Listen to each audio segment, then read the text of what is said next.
Coco une petite patate. Donc série hebdomadaire 48. Série hebdomadaire 48, donc ça va être encore une fois des séries que je suis en train de visionner. Cette fois-ci, elles sont pas terminées du tout, même pour certaines. Donc je vais revenir sur mon ressenti. Voilà, donc il n'y aura pas besoin de faire attention au spoil ou pas spoil, vu que j'ai pas c'est en cours et j'ai pas terminé de les voir. Donc je vais commencer avec The Peripheral. En français, donc j'ai été traduit périphérique, les mondes de Flynn. Ça n'a pas aucun rapport, rien, mais bon, bref. Donc c'est tiré d'un roman de William Gibson, donc un bonhomme un peu connu, voilà, monsieur neuromancien, dans le genre cyberpunk. Et donc c'est avec Chloé Grace Moretz, une actrice que j'aime bien. Il y a Alexandra Billings qui est apparue dans un des derniers épisodes là, et bon, elle éclipse un peu les autres, on va pas dire méchants, mais les autres protagonistes ou antagonistes, un peu des deux, voilà, on sait pas. Et Gary Carr, voilà, enfin le casting est très sympa. Et les personnages sont très bien développés. Donc comme toujours, sans surprise, les personnages secondaires apportent beaucoup, nourrissent beaucoup l'histoire, voilà. Et soutiennent un peu les scènes où il y a l'héroïne principale, donc Flynn, jouée par Chloé Grace Moretz. Donc. Le pitch de cette série, alors le pitch de départ n'a pas grand chose à voir avec ce qui se passe ensuite, mais ça se développe très très rapidement en fait. Donc on est un petit peu dans le futur par rapport à nous, en 2039 je crois. Et donc le monde continue sur sa lancée, c'est-à-dire ça n'est toujours pas top. On va pas parler d'utopie. Et il va y avoir donc une technologie expérimentale officiellement donc pour tester des nouveaux environnements de jeux vidéo en réalité augmentée, voilà ce genre de choses. Et c'est le frère de Flynn donc qui est chargé de le faire, donc il gagne de l'argent, tout est payé par une mystérieuse société colombienne. Et c'est sa sœur qui est plus douée que lui en fait, dans les jeux vidéo, qui va l'expérimenter. Ça va l'amener dans une sorte de Londres futuriste, voilà. Elle va faire une mission tout à fait classique, voilà, bagarre, voilà. Il y a des scènes assez, assez rudes, donc attention, âme sensible. Et pour finalement se rendre compte que toute cette partie jeux vidéo, etc., en fait, ça se passe réellement dans le futur, 70 ans plus tard. Donc on lui apprend ça, on lui apprend qu'il y a d'autres choses, voilà, qu'elle est l'élu, mais en fait pas tellement, et voilà, donc il se passe pas mal de choses.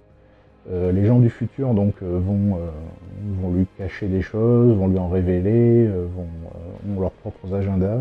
Il y a plusieurs groupes en fait d'influence qui sont pratiquement tous des antagonistes, on va dire.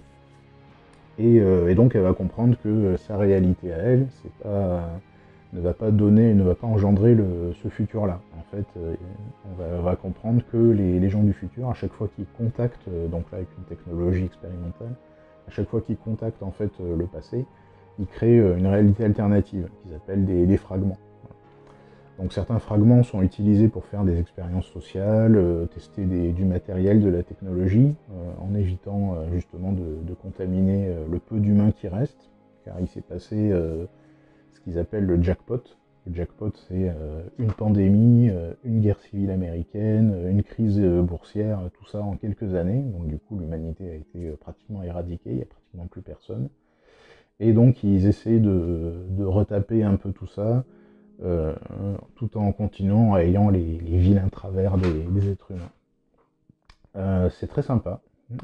C'est très sympa. Que dire de plus sans trop spoiler, c'est difficile, mais voilà, donc c'est bien rythmé. Il y a pas mal de choses intéressantes qui se mettent en place. Il y a des arcs plutôt surprenants, voilà. Par exemple avec un méchant, enfin celui qu'on nous présente comme un grand méchant, un tout pourri, voilà, et qui finalement ça révèle pas être un gentil, ce serait trop bête. Mais voilà, ça évolue différemment comme d'habitude. Donc c'est assez sympa. Les technologies sont bien présentées, on voit leur impact. Voilà. C'est de Scott B. Smith, et donc c'est avec mais ce qui a été mis en avant, et bon, c'est un peu dommage, hein, parce qu'ils sont que producteurs, c'est que les créateurs de Westworld, les showrunners de Westworld, donc Nolan et Joy, sont producteurs exécutifs. Mais bon, clairement, ça part sur complètement autre chose. On voit juste que c'est une série assez dense en tout ce qui est information, etc. Mais bon, c'est vraiment à suivre. Moi, j'aime bien. J'attends les épisodes avec impatience. C'est très plaisant. Autre série, sans aucun rapport, c'est un anime japonais. Chainsaw Man. Voilà. Donc, je ne vais pas vous le dire en japonais, hein. Ça s'est traduit par Chainsaw Man. Donc c'est de Tatsuki Fujimoto. Ça a été réalisé par le studio MAPPA. Chainsaw Man, donc c'est un monde comme le nôtre, sauf qu'il y a des démons qui sont nés des peurs des gens. Voilà, donc tous les concepts pouvant faire peur, en fait, ce sont des démons qui se sont incarnés. Donc il y a le grand méchant principal que l'on n'a pas encore vu pour l'instant, mais dont tout le monde parle. C'est le démon flingue. Voilà, donc c'est le démon qui incarne toutes les armes à feu. Donc apparemment il cause de très très gros dégâts tout le temps, personne ne l'a jamais vu. Voilà. Qu'est-ce qu'il y a d'autre? Donc le héros, le héros est un jeune adolescent, évidemment, c'est un anime japonais, qui a soigné en fait le démon tronçonneuse, Pochita. Donc c'est un tout petit démon, tout kawaii, voilà, qui a une toute petite tronçonneuse. Mais les deux donc sont un peu paumés dans la vie. Lui, le démon était blessé, il l'a aidé, voilà. Et il travaille comme Devil Hunter, donc des chasseurs de démons. Et donc il y a des chasseurs de démons privés, comme eux au début, et des chasseurs de démons publics. Donc il y a un service public avec des chasseurs de démons. C'est des duos à chaque fois, un humain et un démon. Et donc il va se produire en fait un événement terrible. Donc le héros va tout simplement mourir. Il est jeune, il se heurte à un démon trop puissant, et donc du coup, plutôt que le laisser mourir, Pochita, donc son démon tronçonneuse, va fusionner avec lui. Et donc il a une petite goupille comme ça, il attire, et donc il se transforme ensuite en démon, avec une tronçonneuse qui lui sort de la tête, des tronçonneuses qui lui sortent des avant-bras.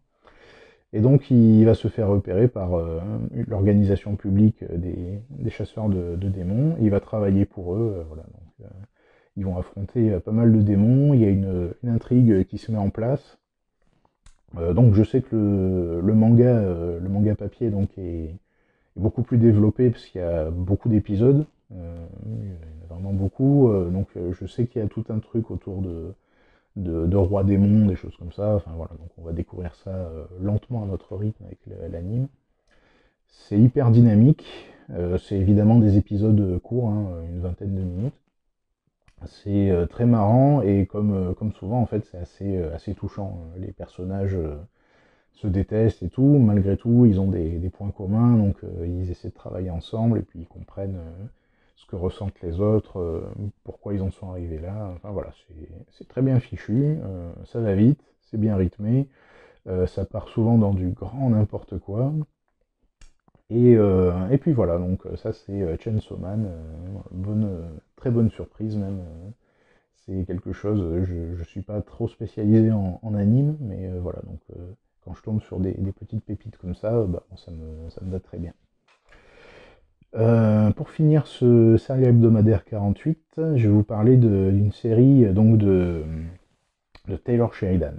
Taylor Sheridan, c'est Yellowstone et 1883, son spin-off. Une série d'ailleurs que je considère comme une des meilleures que j'ai vues jusqu'à maintenant. Et j'en vois beaucoup. Donc c'est Tulsa King. Tulsa King, c'est avec Sylvester Stallone en principal rôle. Donc ça pose déjà l'ambiance. Il n'a pas fait que des merveilles ces dernières années, Sylvester, mais voilà. Donc il est là, du coup, il est vieux. C'est un vieux lieutenant de la mafia new-yorkaise qui n'a pas parlé, donc il a passé 25 ans en prison. Il sort, évidemment, la mafia a évolué sans lui, hein, donc on lui trouve un poste, on lui dit bah tu vas aller à Tulsa, voilà, dans l'Oklahoma. Tulsa, donc c'est des champs partout, la ville est moderne, hein, bien sûr, mais du coup il n'y a pas de mafia là-bas. Il va aller là-bas et donc on va voir son cheminement personnel parce que du coup bah, il avait une femme qui a divorcé, il a une fille qui est adulte, qui est mariée et donc il a eu aucune relation avec elle depuis des décennies. Le monde a changé, donc on voit ça en fait, il donne son âge, hein, il a 75 ans, donc du coup bon, on voit qu'il est très marqué, hein, Sylvester Stallone. Mais bon, il est quand même très, très imposant et très charismatique. Donc du coup, la série est bâtie autour de lui, autour de sa personnalité. Voilà. Taylor Sheridan, il sait faire de la très bonne action. C'est un ancien cascadeur en fait. Il sait faire de la bonne action, mais voilà, avec des développements d'intrigue très sympas, très dynamiques, très rythmés. Ça se densifie en fait très très vite. Donc il y a 3 épisodes, je crois, qui sont sortis pour l'instant. On va voir ce que ça donne. Mais ça commence très très bien. Voilà. Donc c'est pas vraiment une série d'action comme Yellowstone ou 1883. Il y en a, elle est très bien faite, mais c'est plus centré sur les personnages, sur leur interaction entre eux. Voilà. Donc je vous en reparlerai sûrement quand ça sera fini, mais bon, pour l'instant j'ai un très bon avis sur ce sujet. Je vous recommande de visionner les autres séries de Taylor Sheridan. Voilà. C'est une super qualité. Voilà pour ce serial hebdomadaire. Je voulais vous parler de la saison 4 de Titans aussi, mais c'est pas terrible. C'est ennuyeux, comme toutes les autres saisons avant. Voilà, ça n'a pas grand intérêt. La prochaine fois, je vous parlerai de Wednesday. A priori, c'était pas destiné au genre de public que je suis, mais c'est super bien fait, c'est marrant, voilà, c'est léger. Donc voilà, portez-vous bien mes petites patates, et puis à très bientôt.